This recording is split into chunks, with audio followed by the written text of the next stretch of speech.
Season 2 of the Strange, Rare, and Peculiar podcast, a place to learn more about homeopathy, deepening your knowledge, expanding your universe of possibility in the world of health and well-being through homeopathy. Homeo what? Homeo what?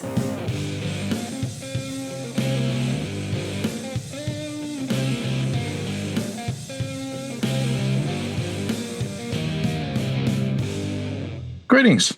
Hey. Good morning, good afternoon, and good evening. Yeah. I love that you start with that. And after we've been gone for weeks. Because Sorry, we have podcast friends. Yeah. Well, how does one apologize for neglect to podcast viewers and listeners? It's true, isn't it? I think it's weird. But I've missed it. there's something else I'm going to say right at the outset. It's come to my attention that it's really, really, really important that you subscribe. Oh. And like.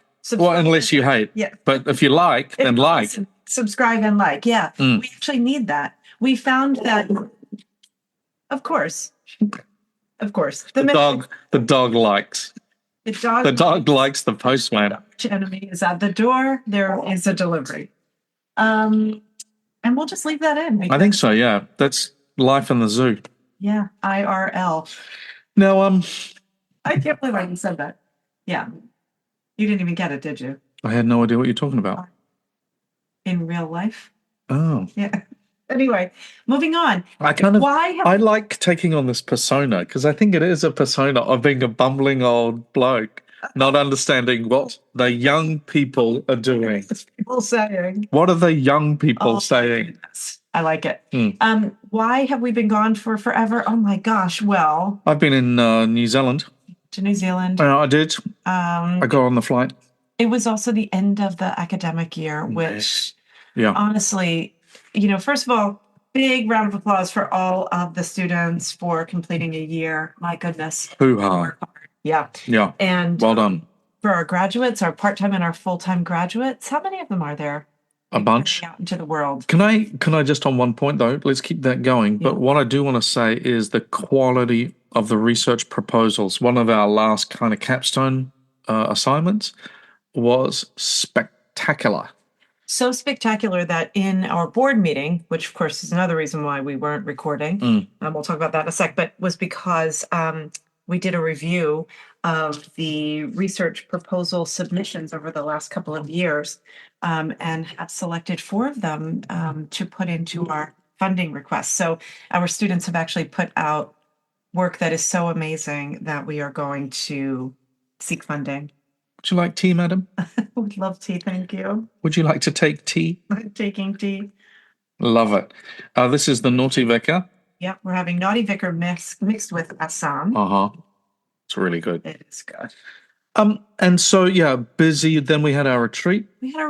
And so, one of the things, so actually, before we talk about the retreat, that one of the topics we're going to talk about today, we have 2, and we'll see if we get to either or both of them. But the one topic is around what makes a healthy profession in terms of homeopathy and where we are. And that is stemming from the conversations that we're having with prospective students. When we've got prospective students, we meet them in a few different ways. They meet with a couple of different people. We want to make sure that they're a good fit for us and we're a good fit for them, right? And so we have these conversations anyway, but a lot comes out of that where we really learn what is on the minds of the next generation of homeopaths. And we wanted to talk about that because I think it's a really, I don't know, I find it an interesting conversation. And the other is that we talked a lot about it at our team retreat. So we do a retreat about 8 days. Are you going to talk about the retreat right now? I mean, not if you want me to talk about something else. No, because I don't want to break your flow. It's that I wanted to say something else by way of introduction. Okay. Well, just go for it then. A shout out to Elaine. Elaine wrote to me and she said, I have a confession. Elaine L. Yeah. She's a sloper. Really? And she has tried to give up the sloping and she can't do it. And she wanted to lend support to me. Thanks, Elaine. Actually, that's really nice, isn't it? You see that? There was very little slurp, but it was also too hot. It's hot. So the slurp adds a little bit of cool, so you can just get the right amount of mouthful. Anyway. And you've got a cup that I think has a nice drinking edge for your slurping. Denise made this one. Really delicious. Yeah. And so that was one thing. And then the other thing was that if you're interested, I have. Thank you, love. You're welcome. I have been learning about my house. I'm very interested in that since I live in it. Yeah. And why I'm interested in it, because the house, I know you have dreams of houses, is that which you inhabit. I just, on a personal That note, which you inhabit. Yeah, I dream about houses almost every night. And it's not just because I'm sort of obsessed with shelter magazines and home decor and things like that, although that's definitely my thing. But it's funny, isn't it? Every morning we we catch up and have a cup of tea or something. Yeah. Coffee. And Denise inevitably is telling me about the dream where she is moving, buying, selling, living in, changing, painting the house. It's a thing. It is a thing. And what were you gonna say? Any advice appreciated. But it's funny though, because a house is so important, and that's just it's archetypical. It is. It's an archetypal concept. And I think this house that we live in, so we bought this house in January of 2018. We moved in. Is that right? January 2018. And it's so interesting because we had been living in New York City, in Brooklyn, because that's where AHE was housed when teaching was, when school was live. And then when we had the opportunity to leave New York, we came back to my home state of Pennsylvania. So here we are in Philadelphia. But anyway, the point I wanted to make was that this house sat empty for 6 months as if it was waiting for us. It was waiting. And anyone who comes to it says, how did this house sit empty? Because it's on an acre inside of 55 protected acres in the city. That you don't see that. Anyway, but gosh, we are just already off to the races. But I love what you were talking about this morning about. Yeah, because I think it's really important. We talk about health all the time, and I actually think about health a lot of the time, not because I'm a hypochondriac. Actually, I am. You are. But I'm so glad you slipped that one in. I'm very pink today, aren't I? It's this lighting. Lighting's horrible. You're just listening to the podcast. All right. To watch our pink. But it's real pink now. But I have found myself feeling really good about looking at the house and going, because I'm getting some, I was going to say tuition, but that's not the word here. Mentorship. By a friend, neighbor, next door, who's teaching me how to build, who's teaching me how to see paint that's peeling, know what's underneath it, and what's underneath it is not good. So rotting wood from the 1850s needs attention. And I think there's just something which I'm learning about getting up and down the ladders. Today I was doing some glazing work. On a window? No, I was just glazing on the grass stuff. Yeah, on a window. I said it last year. Other people. Did you know what glazing was a year ago? I knew that there were some people called glaziers. Yeah. So actually, one of them owns Manchester United. No, that's just that's a sporting team. Just United. No. I think they also own the family. But anyway, that's irrelevant. Listens to this podcast. It's really remarkable. And so I don't know. I've just been absent from that whole sort of how do I fix it? How can I attend to it or maintain it? Because I just think it's extraordinary that we live in these places and they immediately start to disintegrate. Yeah. And it's a fairly close analogy with the human body and chronic disease. Yeah, that's a really, really. So there you go, folks. At other times in my life when I wanted to get healthy, I've done archery. Yeah. And I've done dancing. I don't know if it's dancing. Dancing. Yeah. No, Latin dance, when I learned how to dance. Yeah. But this time, in my 6th decade, I'm learning to fix this old house. Because it's a constant fight against entropy, isn't it? Water damage. Right. the elements and the bugs. Yeah. Oh my God. So one window, we take off the storm window and it's part of it's rotting. So I'm learning about epoxy and how to prepare and then sand. And, when you paint it, it's good as new. Yeah. But then the next window you take off and it's fine, but it's got ants living in it or something. Right. So I don't know. I'm probably, if you know about houses, you're going, who is this? But it's been a big deal for me. So I think it's been amazing. I really appreciate you sort of investing your energy into knowing about this place. And that brings us to our topic. So This intro. All right, there we go. When we were planning for talking today, and when we were thinking about the topic, Alastair had this real want to talk about the learning about the house, and I was thinking that I was really happy about that because it is in alignment with our other topic for today, which is this idea of what makes a stable profession. And sorry if you're watching where this is the tea, all the tea preparation that's happening. Anyway, what makes a stable profession? And I, because it's recruitment season, or at least it's the time of year. Meeting new people who are coming to homeopathy. Yeah, people are putting their hands up and saying, I want to study homeopathy. All right, what is homeopathy? And so we're having so many conversations with folks that think they know what it might be or have got a lot of experience in it and want to formalize their study. Right.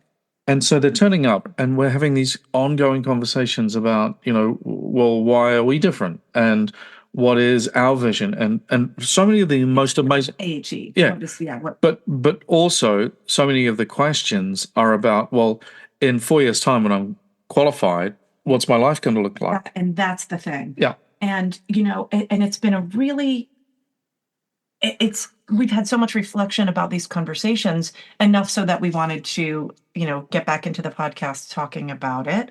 And that is the number one thing people are asking about is the health of the profession.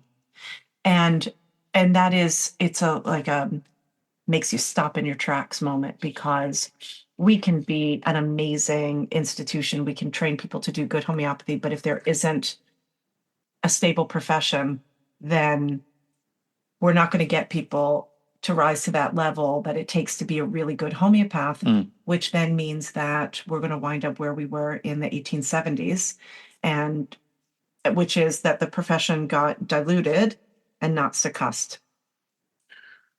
Yeah, you're going to say more about that? I can, but it sounds like you have something you want to say. No, for me, the way I'd think about it is I'd look around and go, well, what is a healthy profession? Show me a healthy profession, and what do they do? That's how I would go about kind of answering that question. You've gone all historicals, as you do. As I do, right. And you're right, because homeopathy, the profession of homeopathy is 230-something years old. Yeah. Ish, depending on when you think the start date might be. And at some point, Hahnemann started teaching students. And at some point, those students went and started practicing homeopathy. And he went, no, can't do that. And so some of the guidelines, some of the guardrails and rules were established around the practice of homeopathy. And then the English came or not the English first, but, first the Austrians and the Chileans started to develop I don't know if you know that, but, as homeopathy started to spread from its role in Germany, it kind of went very well along colonial lines, and other relationships. So Austria, Hungary, then Russia, then English, then France, then Spain. But meantime, it's in Chile and Brazil. And so what are they doing and how are they going about it? And soon there's professional association. And infrastructure, and then some books are being published, and then the first school comes along in 1835. Here in Pennsylvania. Up the road. Yeah, in Allentown. We should do that as a field trip. Let's do it. All right. Farouk Master and Andre Sain took a drive there some years ago. Really? I don't know how I know that. In the footsteps of Andre and Farouk. Anyway, so it's a really interesting conversation, because if you're just wanting to do homeopathy to take care of your, familial bee stings, okay, then this doesn't really matter. If you're just looking to, Yeah, because what matters to you is Apis available over the counter? exactly, Yeah. Can I buy arnica can I because get, I need it? right. Right. And so But that's the immediate problem you've got. exactly. So that Right. would make sense why there is this robust conversation amongst the consumers, like looking at Americans for Homeopathy Choice, for example, how to protect the accessibility of the medicine. Yep. Okay, so that's one thing. So if you are sort of just a regular, person who likes homeopathy and has a couple books and does a little prescribing at home, fine. It doesn't matter if there's a healthy and robust profession. It matters, can I get the medicine and can I get information about how to use it? And then what matters after that is the medicine being well made? Exactly. So manufacturing, where's the health of the manufacturing industry within what we do? And so, I mean, we can explore that a little bit as well. Of course, if we keep sort of growing outward from that, then you get to how does who in homeopathy is responsible for overseeing that, and you get to the HPCUS, the convention, right, of the pharmacopoeia, and these are the folks who are who are tasked with the relationships, the legislative relationship, and the sort of oversight of Standards exactly. Standards and quality, good manufacturing practice, quality and standards. In other words, that little piece of the conversation we've just had there is the infrastructure or the process by which we can guarantee quality, right? Now, you could come along. Let's just talk about this for a minute because it's really important. Because, I mean, I don't know if I just should say this publicly, but if you come along to one of our lectures, we will teach you homeopathic pharmacy, how to make a medicine, or how in a serious manufacturing plant like Pomeron or Heal or Standard or wherever, Hahnemann Labs, that medicines are made. You can describe that to you. Now, if you were really feeling funky, go out into the back garden and go, oh, I've got some calendula. Oh, how about I make my own? Now, there's a whole lot of things that should make your antenna stand up on end and go, wait, because firstly, is it calendula? Right. Is it the right type of calendula? And then a whole lot of specifics that are understood by the good folks of the HPCUS, that are understood by the pharmacists. It's what makes a pharmacist to make sure that the product is manufactured correct, to make sure that that product is pure, right? Right. And Hahnemann talks about this in Aphorisms 267 to 271. He rants in there about powders. He does. Yeah, that's 268, I think. 268. 268. Yeah. Medicines can be made from properly prepared dry plant powders. However, the rational medical art practitioner will never accept on trust and belief the powdered form of the exotic plants, bark, seeds, and roots that cannot be obtained in their fresh state. Rather, he will convince himself of their genuineness beforehand, while they are still in their raw, unpowdered state before he makes the least medicinal use of them. This is really important. And don't let me lose the thread here, but I want to talk about something. When I went to Transylvania in 2019. And you came home with these lovely coasters. They had a Hahnemann gift shop. I got it was amazing. So I was invited to this conference. So I went and, there it is, Sibiu, Romania. It's actually very cool little. It's a dispensing pharmacy. Yeah, you got to come and visit there with me. Sure did. Anyway, so just as a little aside, so I went in 2019 to Sibiu, Romania, where Hahnemann was from 1777 to 1779.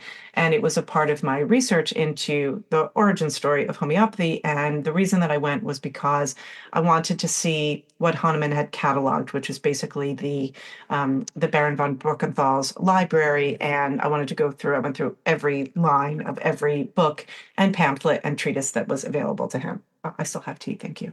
Anyway, and so it took a long time for me to actually get there because they don't let just anybody in. I had to sort of do the proving of one's academic self to get into the restricted section where they brought me the catalog wrapped in deli paper and handed me some gloves like I was going to make a ham sandwich. Anywho, but while Or I a was hoagie. there, or a hoagie, but the timing of it was dictated by a conference that was being held, and they asked me to speak at this conference, and I got to attend. It was 3 days, and it was really, really interesting. It was integrative medical folks. It was all in Romanian. Romanian. But is that the name of the language, Romanian?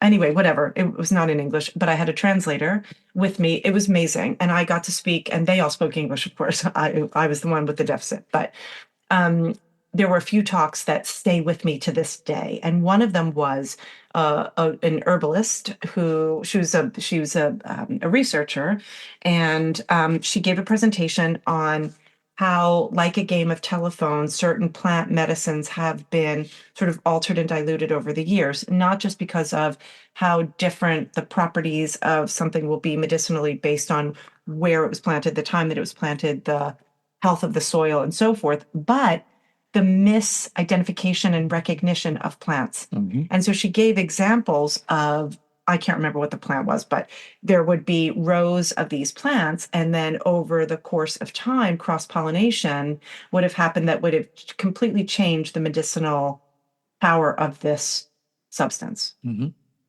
I was like, wow. Mm-hmm. I hadn't really thought about that. Mm. And so anyway, it's sort of like this chain of custody idea that you can imagine. Now, of course, all the hippie crunchies that listen to, integrative wellness podcasts and homeopathy podcasts would be going like, oh, that's really interesting. And I know the flowers in my garden or whatever. But you can imagine how someone who is just working on how do I make sure that a substance is as clean as possible is going to move from something in the wild to something created in a laboratory, right? Because then you don't have the issues around nature Contamination. Yeah. right? So if we go back to the conversation about the value of the HPUS and what they do and why the pharmacies have all the oversight that they do, there's a lot in this chain of custody idea. And is the little white globule that you are buying containing what you think it is? And this goes back to Ephesus 268. Mm. And so if in Hahnemann's time, you were one step away from your substance, in 2024, you are 100 years away from your substance because some of the stock materials are from other source material. Anyway, now if we jump over, Aphorism 269 is about the medicinal power inherent in substances. Okay, and he says even something inert can be potentized, and you can find the curative property there. And then 270 is about manufacturing, and I know I spend a little bit too much time in this book, but 271 is where Hahnemann says, I just love this. If the physician prepares his homeopathic medicines himself, as he should always do, to rescue humanity from diseases. That is a huge statement. Yeah. And then there's a footnote. Physicians should prepare their own medicines until that day when the government, having attained insight as to the indispensability of perfectly prepared homeopathic medicines, perfect being the operative word, has them manufactured by a capable, impartial person so that they may be given free of charge to homeopathic physicians of the land who are versed in cure, who have been trained in homeopathic hospitals, proven in both theory and practice, and thus certified. In this way, the physician will not only be assured of the intrinsic superior quality of these divine curative implements, he will also be able to give them free to his patients, rich and poor. Damn. I know. Interesting, huh? Oh my gosh. So it's kind of a segue there from our example of how Right. all right, very, very good.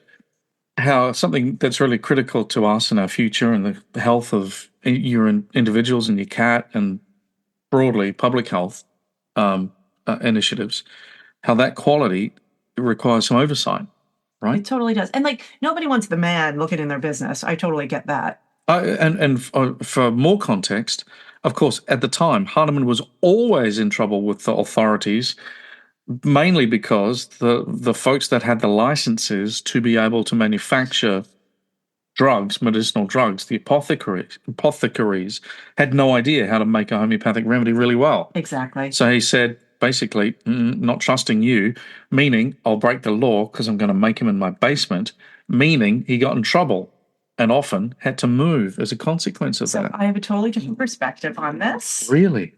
Too. And I'm not letting myself go down this road, but I would say, short answer, Hahnemann was an alchemist. And the preparation of a homeopathic medicine is so different. And the attention to every single detail, from the trituration, the grinding, the scraping, and all of the ways in which he perfected the process over time, are reflective of his growing understanding of these particular processes, of how one is able to draw out spirit from matter for this curative purpose.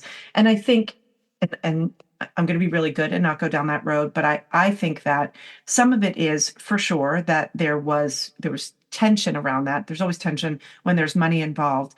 But I also think that there's the magical part of the preparation that requires someone who is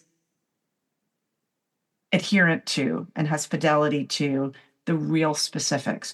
And if you think about it, and I asked this question in a meeting recently, and I keep referring to it as a very ham-handed question because my timing was bad, but I'm super curious because what I want to know is, how are all of the pharmacies keeping track of, like, how do we know that all of the pharmacies are using the preparation instructions exactly as Hahnemann had indicated, all the way through to the final phases, right? Like, so one of the changes Hahnemann made toward the end of his life was that even soluble materials should be triturated. So Correct. is every pharmacy triturating a soluble material? I like that word, farmy. Is every farmy? Farmies. Are the farmies doing it right? Anyway, so not to go too far into the weeds, but that is, so if we're looking at, I would like to go. We could go into the weeds another time. Maybe that's next week, huh? Could be. Okay. All right. Write it down so we remember. All right, I remember. So, okay, so that being said, right? So we're talking about, these are the questions that people are asking us. If they're saying, is the profession healthy? A lot of times folks who are coming from the consumer sector, their first exposure to what's important in an emerging profession will be, can we get the remedies? In other words, the big question is around the FDA. Access and the FDA. Yep. Fair enough. Next. Huge. Thank you for all the people who are interested in that. We need that. Yep. But then there are other pillars of the profession, Right. right? And so I'm going to skip ahead to research. Right. Right? Because if we're talking about sort of the pharmacy and the manufacturing process, so if we skip ahead to research, and of course, because we as the homies at Home Foundation are giving all these research talks, I'm amazed, I'm jazzed, I'm stoked about how many people are interested in research in homeopathy and who are coming to us to participate in the PGRN and so forth. Yep. If you want more information about that, go to homefoundation.org and click to research, and you can join the Practitioner-Generated Research Network. Yes. Yeah. Anyway, but that is important. Now, research, as you've heard us say a gazillion times, has been focused so much on the mechanism of action. In other words, how does a homeopathic remedy work? Now, I believe, do I remember what? Let me just jump in while she finds the appropriate efforts. It doesn't take long. Episode 28, Hahnemann says, the law of natural cure has authenticated itself to the world in all pure experiments and in all genuine experiences. Therefore, it exists as a fact. Scientific explanations for how it takes place do not matter very much, and I do not attach much importance to attempts made to explain it. The following view, however, is verifiable, the most probable, since it is based on nothing but empirical premises. And then he goes in to tell about how the sort of the clinical part of it works. So in other words, Hahnemann says, look, you people do your mechanism of action if you want to, it's totally fine, but it's not what we need. What we need to do is get more people exposed to that it works, not how it works, which is what we are doing in research. Yeah. And while I used to get sort of a little snivelly about that. Actually, after going to the conference, the Geary conference, the Faculty of Homeopathy, American Institute of Homeopathy and Geary conference back in September at the University of Connecticut, and listening to most specifically the Brazilian researchers who were working on soil health, water health, working with, small sea creatures and so forth. What I got more excited about that sort of side of things because it's a lot about the One Health idea, the sort of interconnectivity of all things, where a homeopathic remedy has that influence. Less about mechanism of action, but more Nothing to do with mechanism of action. No. So No. actually, then my connector wasn't good. No, You get the point. I definitely get the point. So, we're in a field where, one question, how does it work, has kind of dominated a lot of activity in the last 40, 50 years. It's, for a slightly different reason than Hahnemann. I'm in agreement with him, the old bloke, because I just don't know how to be a physicist and understand that high-end chemistry, mathematics, and blah blah. You don't have enough hair to be a physicist. They always seem to have that hair. See, I'm not a physicist. Although I do have eyebrows that go in all sorts of different directions, and I do grow strange hairs coming out of my left ear. Your antenna. My antenna. But so research is a pillar. Research is a really important pillar. Well, it's really critical because while we do something which is based in principle and the principle is unchanging. Right. Homeopathy based on universal laws. Yeah. They don't change. Science changes constantly. Similars. Universal laws don't change. Similars isn't going to change. Right. Similars are similar. But that doesn't mean that we can't apply a good and modern and rigorous method to do good provings or to ask legitimate questions like, what is this remedy going to be good for that condition? Sure. Even though it's more of an allopathic question, but you understand what I'm saying. Well, because we need that sort of clinical touch point. Yeah. We'll slip into a Galenic thing every now and again. Yeah, in the same way that the osteopath is not going to give up their fundamental principles about the nervous system and health, but they're definitely going to be conducting good research to make the profession better. Yep. Right? Okay. So that being said, right? So research, because I want to get to the chine on the real important point next. Sure. But research, to sort of tie it in a bow, is our way of showing people outside of the inner circle, outside of the sort of echo chamber, outside of the dedicated constituency, that what we're doing works, that it is effective, that it's cost effective, that it's safe, blah, blah, blah, blah, blah. And so the research that we are, banging a drum about is outcomes-based research and cost analysis, right? That when you've got all these cases and you can show how efficiently a homeopath can solve a problem that would have cost tens of thousands of, if not hundreds of thousands of dollars, in another setting, then that gets people listening. All right. So another pillar of creating the sort of foundation of the profession so that we can bring homeopathy back to its rightful place, right? All right.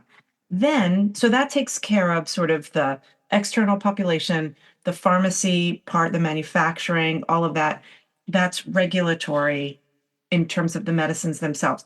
Then there's this whole other thing, which is if you don't have people who know how to do it, who know how to actually use homeopathic medicine according to principles, and don't get me wrong, there are definitely people who can get a good effect using a substance in potency in another way. We're not denying that. But homeopathy is it's the true pure homeopathy, as Hahnemann created the system, is miraculous like nothing else, right? And so that means that we need to create this really solid infrastructure that helps people get trained really well and that there are professional organizations that support that. And so it's about accredited schools. It's about certification, right? Those two things have to be joined at the hip because a certification. Those two things are, I think, the way I would describe it is that where's the protection for the public? It's in certification and it's in accreditation. Exactly. That's how you guarantee a product, or at least a person, that is safe to practice in the community. Totally. And we need that. Right. 25 years ago, 30 years ago, you could get away with saying, look, you've got just people who are doing, there were a handful of homeopaths and there were a handful of clients. And now there is significant demand, like this is the moment. And that's what students are asking, right? And so one of the things, I think what got me excited to talk about this topic today was you were saying, because this conversation has been coming up about what makes a healthy profession. And what you have been saying is in all the countries where you've lived and worked, no one has had all the ingredients in the way. Oh my God. No. Yeah. Right? Oh. And we also have our professional association. We have NASH. Right. So can you make that comparison? Because I think it's easy for us in America to beat ourselves up around like, oh, it's 230 years and we still don't have da da da. But you, as a person who has come in from the outside, who has been intimately involved in it, your view, of course, each of these ingredients has to be healthy. They all have to work together, but we actually have them in a way that others don't have. Take it away, sir. So, when I was a small child. Oh, the peacock. Always the peacock. I have been intimately involved in the world of homeopathy in New Zealand, for example. And in New Zealand, there is the NASH equivalent, which is the New Zealand Society of Homeopaths, I think it is. Right? NASH, if you're listening, you don't know. North American Society of Homeopaths. It's a registry. And in order to be registered with NASH, you submit, I think it's 10 cases, maybe 15. I think it's 10. And they review them. That's what we do here. Anyway. And the purpose of that organization is to support the professional. Right? And so that's the New Zealand equivalent is that society. Got a lovely building in Mount Eden. Then there's the New Zealand Council of Homeopaths. And what they do is they say, you've come and you've come from a school. That's great. Here's our entry criteria into the profession. All right. And that's the equivalent of the CHC here. In Australia, it's a little different because quite often there are integrative. Wait, what are they missing? If you were to look at New Zealand compared to America? Accreditation. And how has that affected? No, and so in New Zealand, the major school is pretty much only one school that teaches homeopathy anymore. CNHH is actually got its educational validation with the New Zealand government. So in New Zealand, the government attends to accreditation matters. I see. And that they're the people that say, you want to run a school? Great. Here are the standards. Meet them. Full stop. But here it's by the state. Wait. Nope. No. And so in that jurisdiction, here are the standards. You got to meet them. And now, if you want funding for students, right? Yeah. Meet these standards, and they are rigorously enforced. It's kind of but the product that comes out of a school easily passes the exam, and it works. It kind of works. And then the other thing is, and I'll get to some of the other countries in a moment. I'm not going to take too long with this, but of course, there's a bit of personality involved, and that person doesn't like that homeopath, and that homeopath doesn't like that homeopath, and so not all graduates join the association, the NZ New Zealand Council of Homeopathy, NZCH, and so that system kind of works in that jurisdiction. In Australia, it's a little different. Some of the nuances are because of the predominance of naturopathy in that environment, and herbal medicine and naturopathy dominate complementary medicines there, along with body work. And so there are homeopathic associations, but there's also the ATMS, the Australian Traditional Medicine Society. And what about Arrow? Arrow. Well, Arrow is a registering body.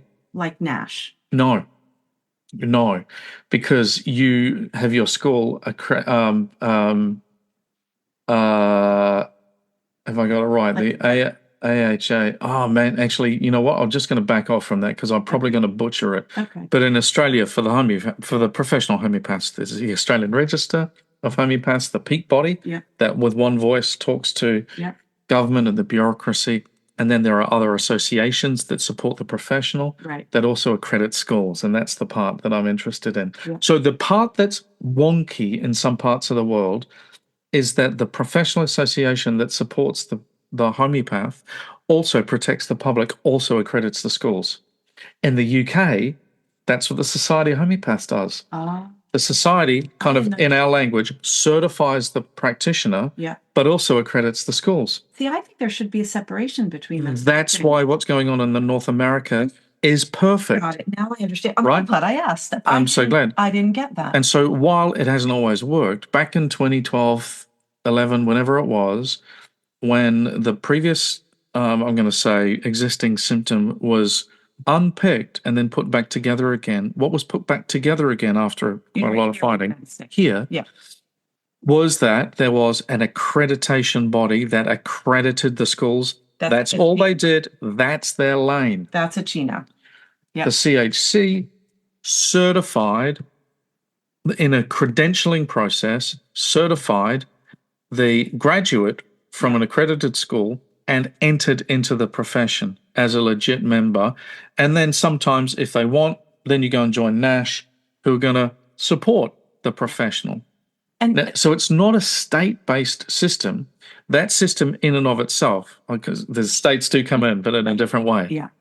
In a way, there's no other place on the planet that has that excellent three-pillared structure to hold up the edifice, notwithstanding research and manufacturing that you talked about before. I put them in these different categories because one of the things that happened historically, so what happened back in the from late 1860s to the early 1880s was that there was this big sort of shakeup because the criteria for how one practiced homeopathy was just gone.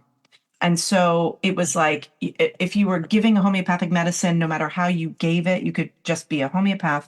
And that there was a lot of fallout from that. And you see what happened. We lost the hospitals, we lost the, validated colleges and so forth. Now, I want to fast forward though, because I learned something during our accreditation process, which I have to say was really hard. Right. So schools are accredited. Right. Graduates are certified. Yeah. And so the thing I learned two big things and I want to share those. The first is that if you have a certifying body, so the CHC exam, right, which is a vetted exam. So the CHC has gotten their exam validated by something called ICE, by an organization called ICE. Am I saying that right? Mm-hmm. Yeah. And so they have something credentialing, Institute for Credentialing. So the CHC is accountable to that body. So they are accountable. They can't make changes without that body ratifying what they're doing. So that's an extra level of protection and accountability. Oh, completely. Yeah. So, and the CHC exam is validated based on its relationship to the accredited schools, because the schools are taking care of a part of that. So the schools take care of pulsatilla. They take care of the laura similis. Do you know how to? Well, they also take care of clinical training and making sure. Because there's something that a multiple choice exam can't do. If the CHC isn't looking at cases, right? They're looking at a multiple choice exam, then okay, that's fine. But what the schools have to do is make sure that they are validating also the clinical training. So yes, the materia medica, the philosophy and all that, but it's the clinical training, it's the observation to make sure that that person is safe in the profession. So those two things work together, which is really good. But the other thing, so this is what I learned though, that was surprising to me, because I wasn't sure how I felt about this whole thing as a person who had to sign the check. Right. And where we had to put all this all, AHE, like all the other schools, it's like a small core group of people who are teaching students. And then all of a sudden you've got this big hurdle that you have to get over. And I was a little like, oh, right. Because I worked for a school, well, the school that we were before becoming AHE, it was so much easier because we weren't accredited. Right. And so we just did what we wanted. And now our program is so much tighter. It's so much better because we've got accountability. But this is the thing that got me, and this is the biggest thing, is that you have to have state licensure. And that protects the student. See, Good. I never really understood that. Oh. So it protects the student. So what this means is that an accredited school is accountable to a governing body. Now, I know there are going to be people out there that are going to, put their libertarian hat on and say, well, we don't want to be accountable to anybody. But if you're a student who's spending, $15,000 to $25,000 on your education and a school doesn't fulfill their commitment to you, you don't have any recourse unless you personally sue them, and you better make sure that they have the money to give to you, right? But what happens, what I learned when we went through this process, getting state licensure means that we've got a surety bond, right? It means that the state of Arizona, where we are licensed, every year we have to submit our books. They make sure that we are fiscally healthy to execute the job that we said. They don't ask us, are you teaching the keynotes of Cali Carb? And are you sure they understand the respiratory affiliation? No, they want to know, are you a legitimate business? And I actually a healthy business. Healthy business. Yeah. Sorry, a healthy business. Yeah. That is a big deal.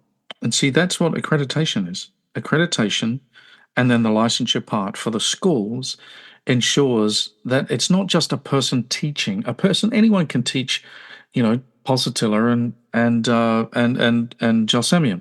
That's great. Go and do that, whatever. But if you want a school that is a healthy school with continuous quality improvement, Yeah. that's what accreditation is.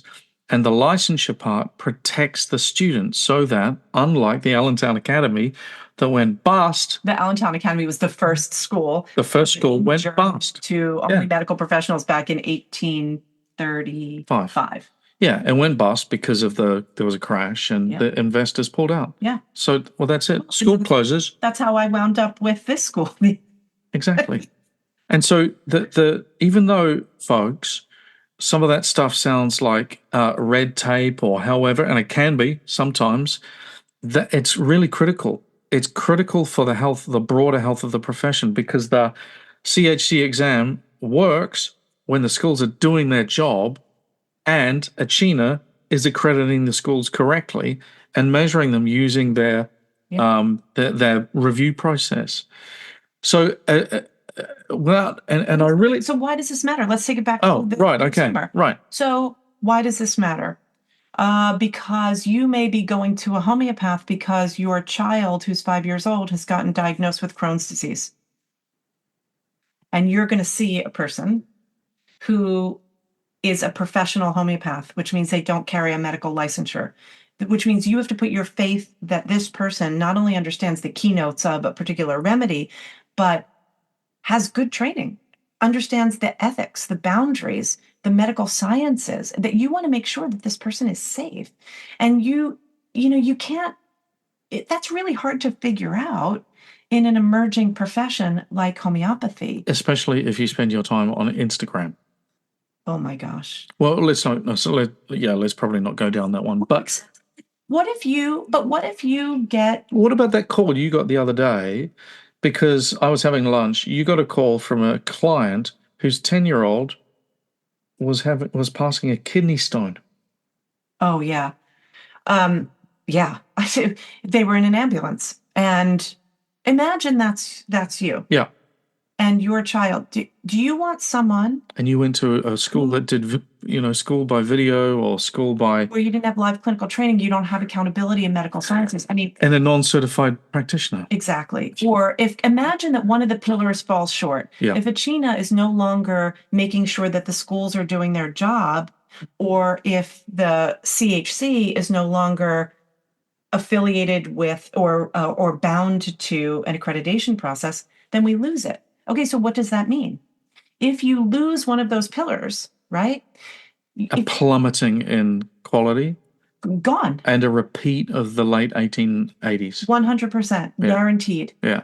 And another 100 years of the Dark Ages for homeopathy. You know what I heard? And people say, well, then we'll just hoard our remedies and do it ourselves. Yeah, well, that's great. I mean, you do you, but I've been doing this for, I started in the homeopathy world, got my first book and dove headlong 30 years ago.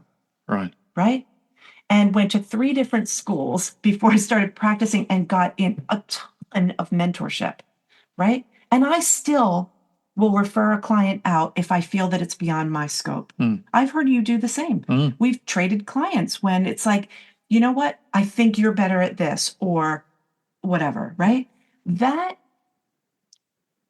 we need to acknowledge that if we want the profession to go forward. Could you imagine being taken seriously in a medical community if you just watched some videos and didn't actually ever talk to a client, or no one watched you, like supervised you taking a case to know if you're doing a good job? It's unfathomable that we could ever claim the level of professionalism that we are set to do. And that example you just gave, that's there's a student in a school, but the school is not Not licensed, nor is it being accredited. So what happens? You enroll in a program, and they have no accountability, and you're going to hand them $10,000 or $20,000. $20,000. Now maybe you got that laying around. That's a possibility. And if you do, good on you. But a lot of people are working hard for every dollar, let alone 20,000 of them.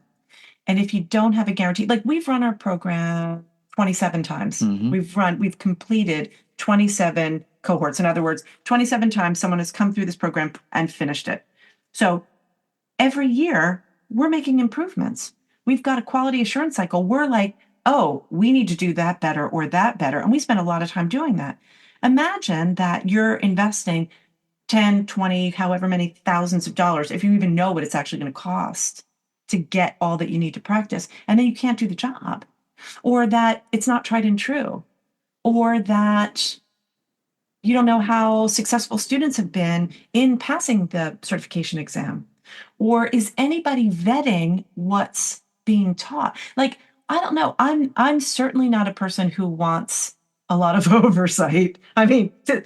It's sort of comical. Like, I'm laughing at myself. Why? Because you're Sicilian? Sicilian. Right. That's an excuse that we use for everything. But it's true. Like, I really don't. But where I draw a line is with safety. And it's the kids. Yeah.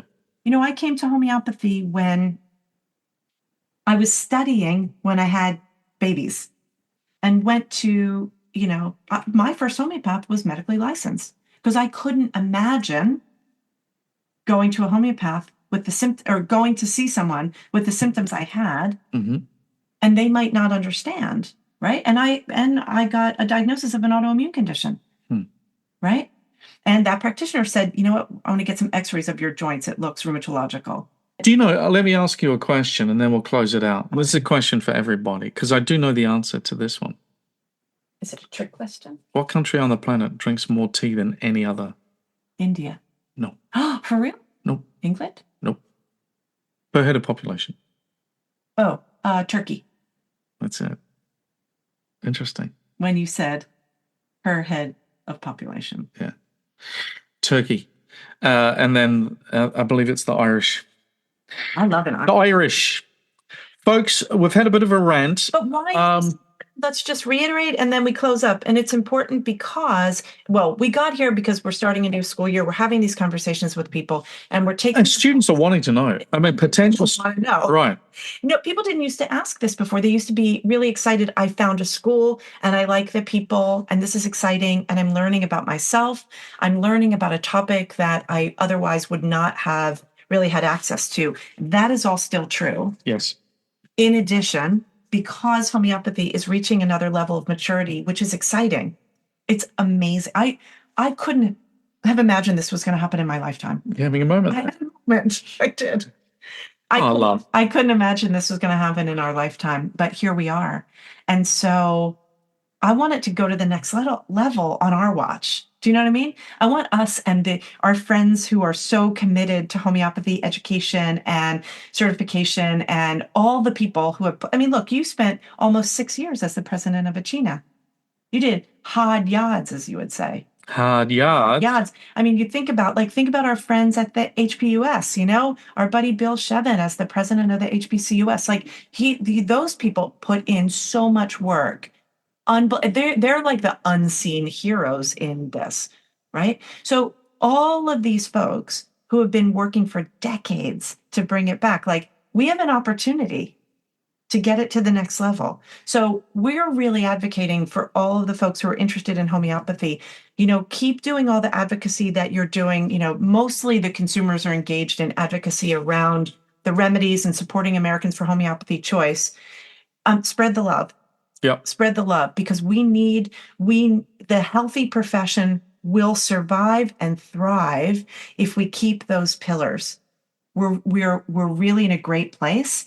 And now sometimes it's like the last, foot and a half, right? Like to reach the summit.